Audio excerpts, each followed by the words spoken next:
देवस्य धीमहि धियो यो नः प्रचोदयात्। इस समय जो हम लगे हुए हैं, जैसे कभी आपने अखंडोत्तर में पढ़ा भी होगा, इस समय हम एक ऐसी घोर कठोर साधना में लगे हुए हैं जिससे कि बड़े बड़े उद्देश्य पूरे किए जा सकें। कौन कौन से उद्देश्य हैं जिसको आप पूरा करना चाहते हैं? 2 उद्देश्य हैं हमारे। एक तो ये है कि 24 लाख व्यक्तियों को हमने अपना भाई, अपना भतीजा, अपना कुटुंबी, अपना मित्र, अपना पिता, अपना ये माना है। हमारे कुटुंब में 24 लाख आदमी है। 24 लाख आदमी कितने होते हैं? थोड़े से होते हैं। कानपुर शहर जितना बड़ा है, 24 लाख की आबादी है। कानपुर शहर जितना बड़ा है, सिर्फ उतने ही आदमी सारे संसार भर में हमारे हैं। इनके प्रति जिम्मेदारी आपकी, हमारे प्रति जिम्मेदारी है। पिता की जिम्मेदारी होती है, माँ की जिम्मेदारी होती है, बड़े भाई की जिम्मेदारी होती है, चाचा ताऊ की जिम्मेदारी होती है। और जो भी ये व्यक्ति हैं, इनमें से प्रत्येक व्यक्ति के प्रति हमारी जिम्मेदारी है।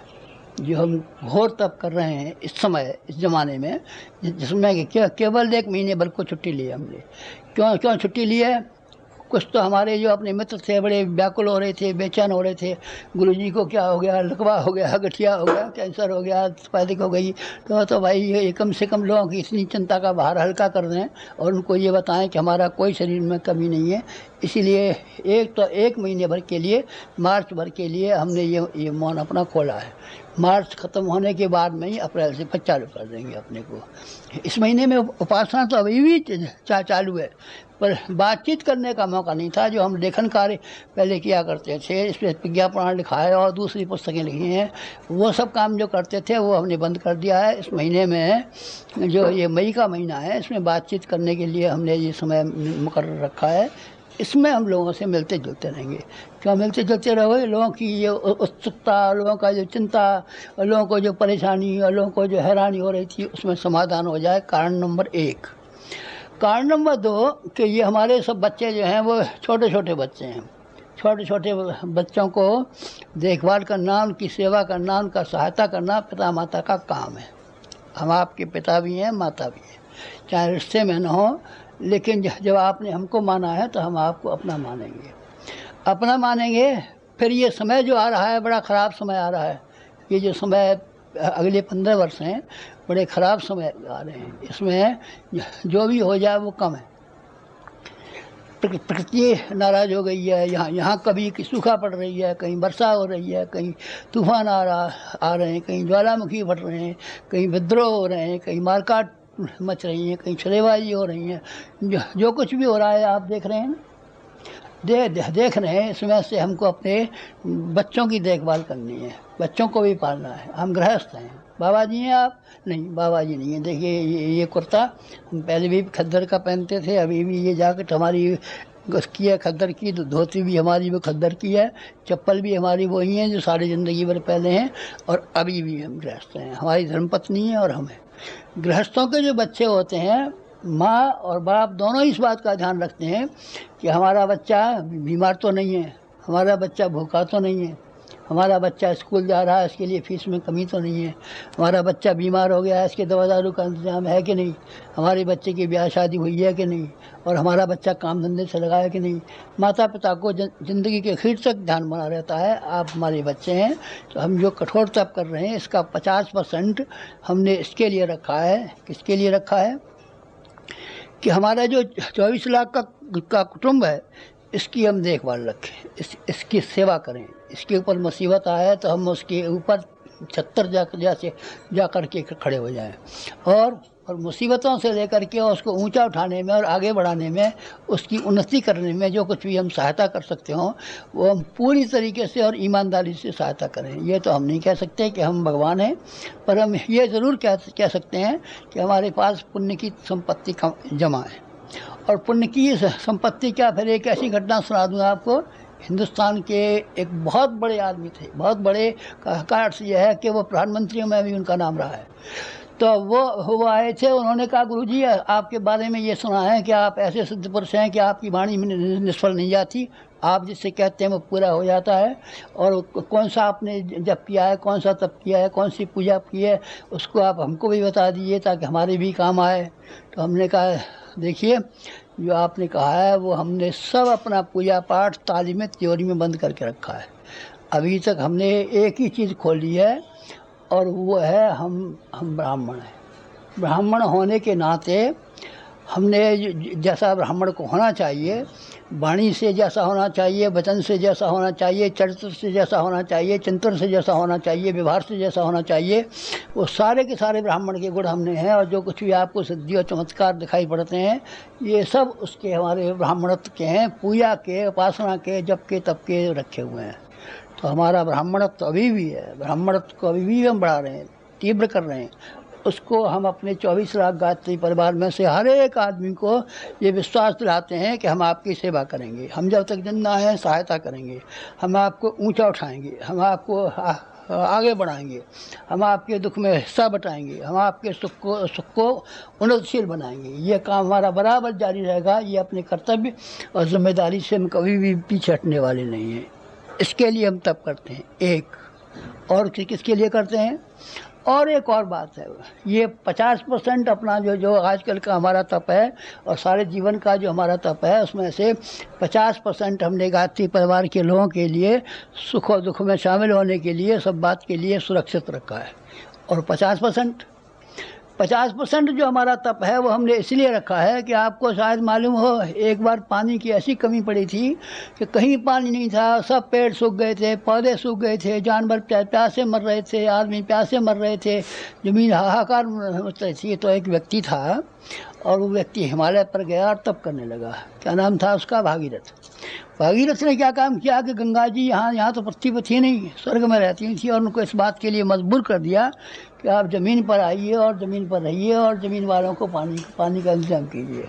गंगा को झक मार करके ज़मीन पर आना पड़ा और सब जगह पानी भरना पड़ा। आपके कुएं में पानी निकलता, कुएं का पानी है, वो कुएं का पानी नहीं है, वास्तव में वो नदियों का पानी है। नदियों को मिट्टी पी जाती है और उसी को कुएं में से हम निकाल देते हैं। तालाबों में जो पानी आपको मिलता है, अमुक पानी मिलता है, ये सब उसी का पानी है। ये इस तरह का था तब। एक हमको उस स्टैंडर्ड का तप करना पड़ रहा है, उस स्तर का तप कर रहे हैं। छोटा सा कर रहे हैं आप, गेहूँ नहीं खाते, ये खाते हैं, फलों का रस पीते हैं।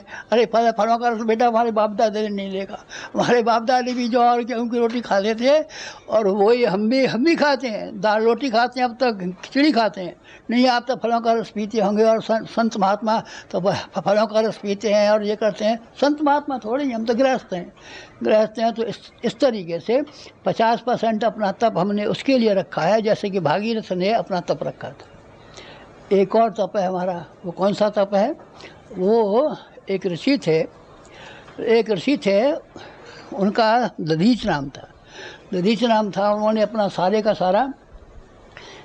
सारा जो था तप इकट्ठा कर रखा था और इकट्ठा करके फिर वो आया इंद्र। उन्होंने कहा आप हड्डियाँ हमको दे दीजिए, ये वज्र बनाएंगे, ये वृत्तासुर मरता नहीं है, इसके लिए चाहिए। तो आजकल ऐसी मुसीबत आ रही है, प्रकृति नाराज़ हो रही है, एटम बमों की युद्धों की तैयारियाँ हो रही हैं, अमुक की तैयारियाँ हो रही हैं, सब ओर से भी आप देखेंगे तो आपको नंगी तलवार अपने सर के ऊपर टंगी हुई दिखाई पड़ेगी। उस नंगी तलवार से का मुकाबला करने के लिए अपनी हड्डियों को हम उसका दधीच जैसा मजबूत बना रहे हैं, तपस्वी बना रहे हैं, कड़ा बना रहे हैं, कठोर बना रहे हैं।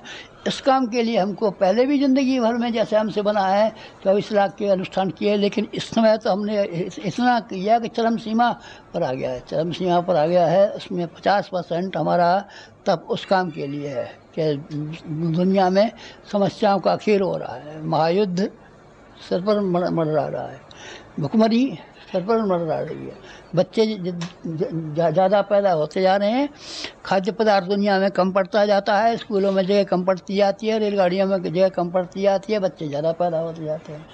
उसका भी अंधाधुंध कोई ऐसा समस्या है कि इसके मारे क्या कहे। गरीबी को आप देखते हैं, महंगाई को आप देखते हैं, क्या भाव बिकता है गेहूँ, क्या भाव बिकती हैं चीज़ें आपने देखी हैं। कि कितनी सारी महंगाई है और कितनी सारी लोगों की मुसीबतें हैं। कलह कितने हैं, घर घर में भाई भाई के भी भीतर कलह है, तंगी में कलह है, हर जगह कलह है। तो ये इसको संसार के लिए, सारे विश्व के लिए, सारे भारतवर्ष के लिए, 500 करोड़ मनुष्यों के लिए अपना हमने तप सीमित करके रखा है। फिर ये तो हम कर रहे हैं, फिर थोड़ा आपको भी करना चाहिए। अगर आप थोड़ा सा सहयोग नहीं करेंगे तो गलत बात है। माँ होती है, छोटी सी बच्ची होती है, उस बच्ची से कहती हैं बेटी वो गिलास उठा के ले आना। बेटा होता है, उससे कहते हैं बेटा फलाना काम कर लाना। तो थोड़ा सा तो काम हम भी इस समय में खास तौर से चाहेंगे और आपसे निवेदन करेंगे कि आप वो जो निवेदन किया हुआ आप काम है उसको आप किसी न किसी प्रकार से पूरी करें और थोड़ी सी हिम्मत बांधें और थोड़ा सा उसमें सहयोग करें तो मज़ा आ जाए। क्या है, अब हमने ये अपनी 75वीं जन्म जयंती के समय पर संकल्प किया है, वो हमारा नहीं है बल्कि अपने कुटुंबियों का है। कुटुंबियों के बलबूते पर संकल्प किया है। एक संकल्प हमने ये किया है कि 1 लाख प्रचारक बनाएंगे। भगवान बुद्ध ने भी अपने जीवन में 1 लाख प्रचारक बनाए थे और गांधी जी के जेल के सत्याग्रहियों के बारे में भी मैंने सुना है कि 1 लाख के करीब वो आदमी थे। 1 लाख ही ठीक हमको बनाने हैं, क्योंकि हिंदुस्तान में 7 लाख गांव हैं। एक हमारा धर्म प्रचारक 7 गांवों की सेवा करने के लिए जाए तो कहीं एक गांव का हिस्सा आवे। 1 लाख का हमने संकल्प किया है कि प्रज्ञा प्रशिक्षण में काम आना चाहिए। ये काम आपको करना है। कैसे करना है, ये अखंड ज्योति में हमने विस्तार पूर्वक छापा है। आपको उसको हम संक्षेप में बताए दे रहे हैं। क्या बताए दे रहे हैं। एक तो ये बता रहे हैं कि एक अपने डिवीज़न में से एक कोई ऐसा लड़का भेजिए जो हमारे यहाँ जो ये प्रज्ञा शिविर चल रहे हैं, युग शिल्पी शिविर चल रहे हैं, इनमें 1 महीने की ट्रेनिंग लेकर के जाए और अपने गांव में स्कूल चलाए। अपने क्षेत्र के जो आदमी हैं, सब आदमी कहाँ तक आएंगे, इतना किराया कहाँ से लाएंगे, या इतना काम कहाँ से अर्ज करेंगे। तो अपना काम अर्ज न करते हुए भी और वहीं रहते हुए भी उसका शिक्षण चलाए। कहने का अर्थ यह है कि 1 लाख अध्यापक वो अपने आदमियों को पढ़ावें तो कितनी संख्या हो जाएगी। एक अध्यापक 20 को पढ़ा दे तो 20 लाख विद्यार्थी हो सकते हैं। ये हमारा विद्यालय है, इसको हमने प्रज्ञा प्रशिक्षण ये कहा है। विश्वविद्यालय, कई विश्वविद्यालय भी कह देते हैं, पर विश्वविद्यालय से इसका कोई रजिस्ट्रेशन नहीं है, इसलिए विश्वविद्यालय कहिए या जो आपका मन आप इसको पाठशाला कहिए, कुछ कहिए। ये इसमें हमको 1 लाख आदमी शिक्षित करने हैं और कार्यकर्ता वहीं से बुलाने हैं, ताकि जब हम न हों तो आपको चिट्ठी इस बात की न भेजनी पड़े कि गुरुजी अपने यहाँ से वक्ता भेजिए, ज्ञानी भेजिए, अपने यहाँ से वक्ता भेजिए। नहीं, वक्ता नहीं, आइंदा से संगीत से काम चलाएंगे। मीराबाई ने संगीत से काम चलाया था, कबीर ने संगीत से काम चलाया था, सूरदास ने संगीत से काम चलाया था, तुलसीदास ने संगीत से काम चलाया था, नामदेव ने संगीत से चलाया था। अब हमारा मिशन पूरा संगीत परक हो गया है। जो कुछ भी शिक्षण करेंगे हम व्याख्यानों से नहीं करेंगे बल्कि संगीत से करेंगे। तो संगीत का शिक्षण करने का हमारे यहाँ का इंतजाम है। संगीत भी सिखाते हैं, व्याख्यान भी सिखाते हैं और यज्ञ को हम जीवित रखेंगे। यज्ञ को फिजूल खर्ची का माध्यम और लोगों का चंदा करके हड़प जाने का माध्यम नहीं बनाएंगे। लोगों ने एक धंधा पकड़ लिया। यज्ञ माने धंधा। जो आदमी बड़े यज्ञ की खबर लेके आया है तो आप ये मानना कि ये कोई धंधेखोर आदमी आया है और धंधे के लिए ये स्वांग बना रहा है। हमने ये कहा है कि 5 कुंड का बनाइए, छोटी सी वेदी बना लीजिए। छोटी सी वेदी के ऊपर आपके पास कुछ सामान न हो तो केवल संविधाओं की आहुति दे दीजिए। संविधाओं से ज़्यादा नहीं, संविधाओं से तो हम ज़्यादा खर्च कर सकते हैं, तो थोड़ा सा गुड़ ले लीजिए, घी ले लीजिए, दोनों को मिला दीजिए, बेर की बराबर गोलियां बना दीजिए, उसकी आहुति कर दीजिए। 1-2 रुपये का यज्ञ है ये, 10-20 रुपये का यज्ञ नहीं है, 100-200 का नहीं है, 1000-2000 का नहीं है, 1,00,000-2 लाख नहीं है, सेठों का यज्ञ नहीं है, साहूकारों का यज्ञ नहीं है, ब्लैक से धन कमाने वालों का यज्ञ नहीं है। आप अपने बच्चे को थोड़ा कम देना गुड़, ज़रा सा गुड़ हमको दे दीजिए, गुड़ में थोड़ा सा घी ला करके आहुति दे देंगे। शक्कर का और आहुति का ये 1 लाख कुंड का यज्ञ हमने दिया है। ये गांव-गांव में होगा। 5 कुंड से ज़्यादा बड़ा कहीं नहीं होगा। 100 कुंड का होगा। गुरुजी हमने आपसे पाठशाला आए थे और चिट्ठी लिखी थी, एक दिन नहीं, हम नहीं देंगे आज्ञा। 100 कुंड का इस महंगाई के ज़माने में घी जलाने के लिए, आटा जलाने के लिए, शक्कर जलाने के लिए, अमुक चीज़ जलाने के लिए हम किसी को आज्ञा नहीं देंगे, कभी नहीं देंगे। जो था वो हमने कर लिया। अब इससे आगे कोई आप मांगेंगे हीरक जयंती पर 20वें आदमी ने कहा था हम सकुंड करेंगे, निकल नहीं। फिर उन्होंने कहा सकुंड करने की हमारी इच्छा है और हमें मालूम पड़ता है हमारे गुरुजी की जन्म जयंती, वो हीरक जयंती है, इस पर हमको बड़ा आयोजन करना चाहिए। नहीं, हमने हर एक को मना कर दिया, 2 टुक मना कर दिया, तो टक मना कर दिया। तो जो कोई कर रहा हो, 100 कुंडी के कर रहा हो, 1000 कुंडी के कर रहा हो, लाख कुंडी के कर रहा हो, तो उन्होंने कहा गुरुजी से 100 कोस दूर हैं और गुरुजी की आज्ञा के, गुरुजी की इच्छा के, गुरुजी की मर्यादा के बिल्कुल खिलाफ। आप केवल मिट्टी की छोटी सी वेदी बना लीजिए और यज्ञशाला कैसे बनावे, बांस के 4 पाए खड़े करके चारों ओर से बांध करके, ये जो पन्नी आती है चमचम करने वाली, वो चमचम करने वाली पन्नी को ऐसे बना करके मंडप नुमा जैसे ब्याह शादियों में बन जाते हैं, ऐसा बना लीजिए और उसमें 5 कन्याएं बिठा दीजिए।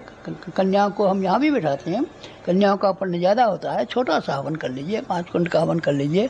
ये 1-2 रुपये का खर्चा है, ज़्यादा कोई खर्चा नहीं है इसमें। तो ये किस तरीके से होगा, एक तो है जन्मदिन बनेगा, एक आदमी गाती परिवार का एक भी ऐसा न बचे जो अपने आप को ये कहे कि हमने हमारा जन्मदिन इस साल नहीं मना। इस साल आपका जन्मदिन मनेगा तो 1 लाख भी कार्यकर्ता हम माने अपने मुख्य कार्यकर्ता, वैसे तो 24 लाख हैं, पर मुख्य कार्यकर्ता 1 लाख माने और 1 कुंड का हवन करें और अपनी जन्म जयंती के दिन हवन करें, तो वो 1 लाख हो गया हमारा संकल्प पूरा, अपने जन्मदिन मना लिया। नहीं तो फिर कुछ और करें, फिर और कर लो। चलो पूर्णमासी है, अमावस्या है, एकादशी है, इनमें से महीने भर में एक दिन 5 कुंड का हवन कर लो। और जो प्रज्ञा प्रशिक्षण में जिन लोगों ने संगीत सीखा है, जिन लोगों ने भाषण सीखे हैं, जिन लोगों ने हमारा मिशन सीखा है, उनको कुछ कहने का मौका दो, उनको स्टेज मिल जाए, उनको स्टेज मिल जाएगा। इस तरीके से जो 1000 कुंडी यज्ञ है वो इसी तरह का है। एक और हमारा संकल्प है और वो संकल्प ये है कि जा कर के 24 लाख हम पेड़ लगाएंगे। 24 लाख हमारे जो शिष्य हैं, हर एक को पेड़ लगाना चाहिए। यज्ञ का जितना पुण्य है पेड़ लगाने का उतना ही पुण्य है, क्योंकि वायु को, जो आजकल वायु में जहरीलापन, पानी में जहरीलापन, हवा में जहरीलापन, हर जगह जहरीलापन पाया है, इसका जहरीलेपन को शोषण करने के लिए जैसे यज्ञ काम की चीज़ है, ठीक उसी के पैरेलल, उसी के समानांतर ये वो है, पौधा है। तो आप पेड़ पौधे लगाइए, घरों में साग वाटिका लगाइए, खाली जगह वहाँ आपको मिल जाए वहाँ पेड़ लगा दीजिए, अपने पिता के नाम पे पेड़ लगा दीजिए, अपने बाबा के नाम पे पेड़ लगा दीजिए, अपने खेत पे पेड़ लगा दीजिए। नहीं साहब थोड़ा सा खेत है हमारा और थोड़ा सा खेत में हम पेड़ लगा देंगे तो उसकी छाया में सारा पेड़ मारा जाएगा, तो भाई साहब आप यूकलिप्टस लगा दीजिए, नीलगिरी का लगा दीजिए, छोटा लंबा चला जाता है, उसकी छाया भी नहीं होती है, पेड़ भी खराब नहीं होता है। पेड़ की बहुत ज़रूरत है, लकड़ी के लिए ज़रूरत है, फर्नीचर के लिए ज़रूरत है, वायु संशोधन के लिए ज़रूरत है, बहुत से कामों के लिए ज़रूरत है। इसलिए आप में से हर एक आदमी को ये निवेदन हमने किया है कि आप पेड़ इस साल जरूर लगाएं। ये हमारे संकल्प 24 लाख पेड़ लगाने का है, ये पूरा होना चाहिए। और 24 लाख हमारे गायत्री परिवार के आदमी हैं, अपना अपना जन्मदिन मना लें और उसकी गोली की गुड़ा शक्कर की गोलियां मिला कर के भी अमन कर लें, तो हमारे 24 लाख वो जो है 1 लाख यज्ञ हो जाते हैं।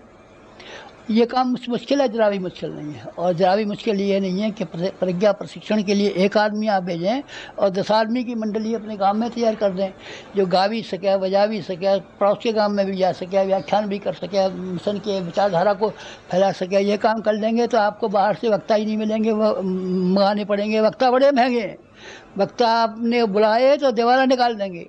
ये बाबा जी आते हैं, ये फलाने वक्ता आते हैं, ये ढिकाने वक्ता आते हैं, ये फर्स्ट क्लास का किराया मांगते हैं, 100 रुपये रोज़ फीस मांगते हैं और फलाना मांगते हैं और नखरे इतने मांगते हैं कि इनकी बीते प्राण निकलता है। इसीलिए हमने जानबूझ करके संगीत को माध्यम बनाया है। यहाँ संगीत का पूरा ऑर्केस्ट्रा आप यहाँ से शांत कुंज से मंगा सकते हैं। 100 रुपये के करीब में सब आ जाते हैं, 5 बाजे आ जाते हैं, उसमें से 2 ढपली आ जाती हैं और ये क्या नाम है बंगाली तमूरा आ जाता है, ये 2 ढपली आ जाती हैं और ये क्या आ जाता है उसमें वो चिमटा आ जाते हैं, खड़ताल आ जाती है, मजीरे आ जाते हैं, त्रिकोण आ जाता है। ये सारे के सारे बाजे जो हैं ये 100-125 रुपये के करीब के आते हैं। बस उसी से आपका ऑर्केस्ट्रा बन जाएगा। इसको सीखने में 1 महीना भर लगेगा। 1 महीने भर के अंदर यहाँ हम सिखा देते हैं, तो फिर जो आदमी यहाँ सीख करके जाए वो अपने यहाँ जा कर के उसको बनाए, प्रशिक्षण बनाए। आप समझ गए ना? जो बात एक यज्ञ वाली बात समझ में आ गई? और एक प्रज्ञा प्रशिक्षण विश्वविद्यालय की बात समझ में आ गई, उसमें भी 1 लाख हमको प्रचारक बनाने हैं। दो बात समझ में आ गई। तीसरी बात यह कि 24 लाख पेड़ लगाने हैं। आप तुलसी लगा सकते हैं, अपने घरों में साग वाटिका लगा सकते हैं, आप अपने खेतों पर कोई ऐसा पेड़ पौधा लगा सकते हैं जो जलावन के काम तो आ जाए। यूकलिप्टस जलावन के काम तो आ जाता है, बिक भी जाता है, पैसे भी आ जाते हैं, और काम भी आ जाता है, फर्नीचर के भी कुछ काम आ जाता है। ना आता हो तो ना सही, लेकिन हरियाली तो पेड़ पर दिखेगी। हरियाली ख़त्म हो जाती है, हरियाली ख़त्म हो जाएगी तो फिर बताइए वायु शुद्ध कैसे होगी? जो जहर भरा हुआ पड़ा है इसका संशोधन कैसे होगा? 3 काम ये आपके जिम्मे बताइए।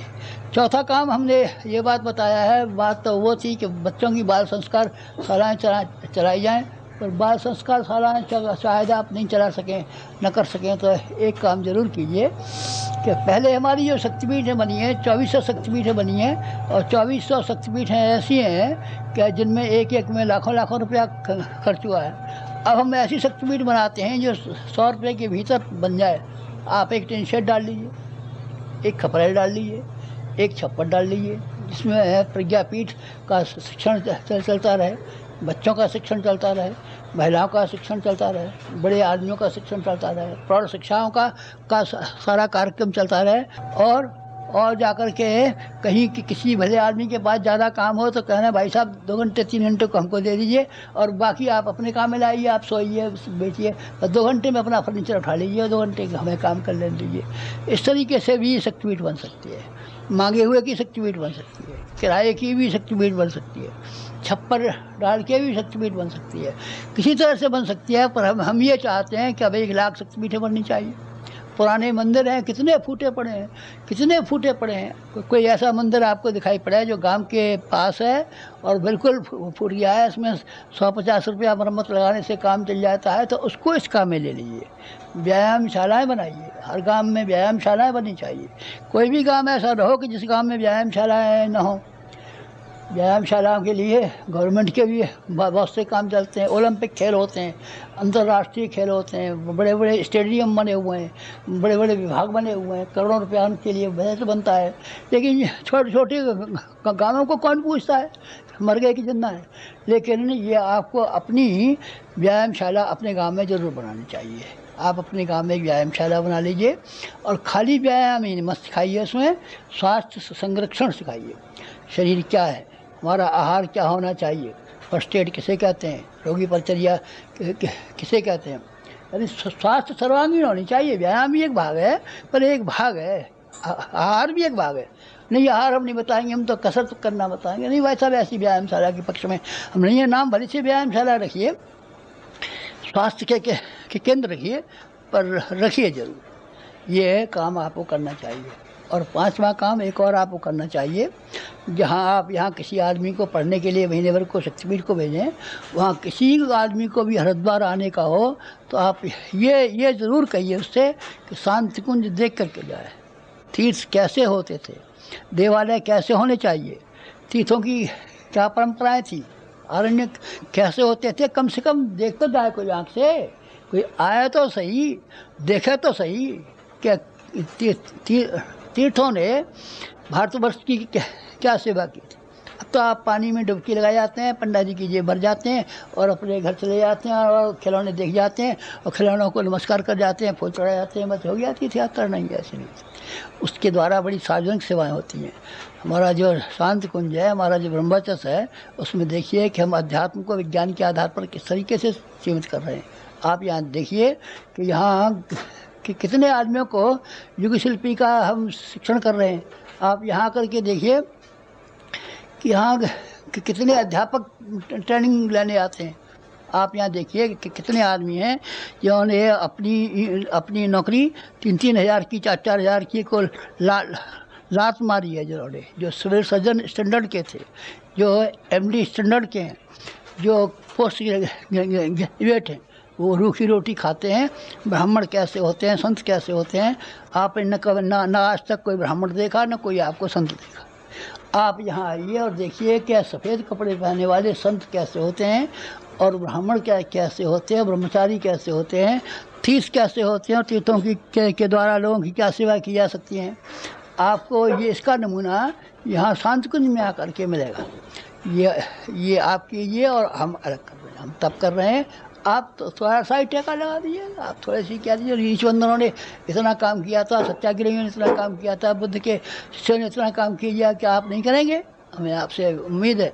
आपको जो बातें बताई हैं काम करने की, अपना हम काम कर रहे हैं, आप हमारा काम कीजिए तो हमारे आप कुटुंबी हैं। और आपसे आशा हम रखेंगे, आप हमसे आशा रखिए। हम आपकी सेवा करेंगे और आप हमारे कार्य और संकल्पों को पूरा कराने में थोड़ी सी मदद कर दीजिए। बस आज इतना ही।